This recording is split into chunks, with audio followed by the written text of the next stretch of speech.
Mga kapapi loves. Hi. Hello. Ayan. Nandito na si Freya at si Fiona sa Philippines. Ayan, silang dalawa. Ayan. Dahil wala si mama at si papa, sila lang nandyan. Ayan.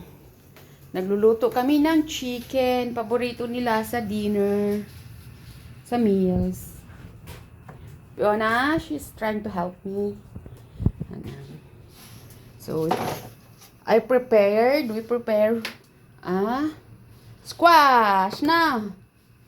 Squash at saka malunggay. Moringa. Yan. Ang mahal ng moringa sa US. Kaya hindi sila nakakain ng moringa sa sa US. So, dito lang, napaka-healthy niyan. Ito, boiled na. Tumukulo na talaga siya. So, ilalagay ko na itong soft na ang chicken, tender na siya. So, ilalagay ko itong yan. Tender na yan. Ilalagay ko ang moringa. Wala tong asin. Kasi, hindi maganda sa kanila ang asin.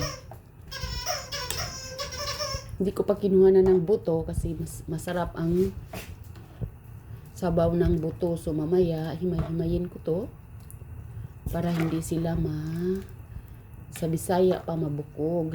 Yung nga sa Tagalog, ha? Ayan. Chimken para sa dinner ni Freya at ni Fiona. So, mamaya na ang moringa. Pakuluin muna natin yan hanggang sa mag-tender.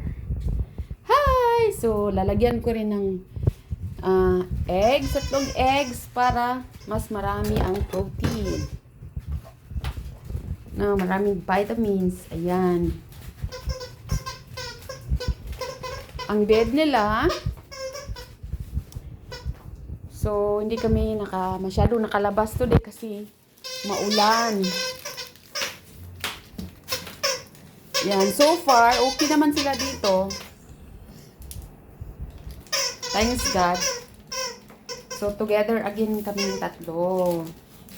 From Missouri to Utah. Now, we're in the Philippines. Dito na sila. Kasama ni Lolo at saka ni Lola, ni Auntie at saka ni Uncle. Kasi, mas safe sila. May bahay na sila. So, walang magagalit na neighbor. So, ayan, mamimiss ko to sila. Ay, give your beautiful smile, babe. Smile! Smile, babe. Oh, hi, friends. Thank you for still supporting us for always. And Priya, thank you. We are good here. We are being so loved by grandma, by auntie, kuyas. Oh, say hi. Hi. Yeah.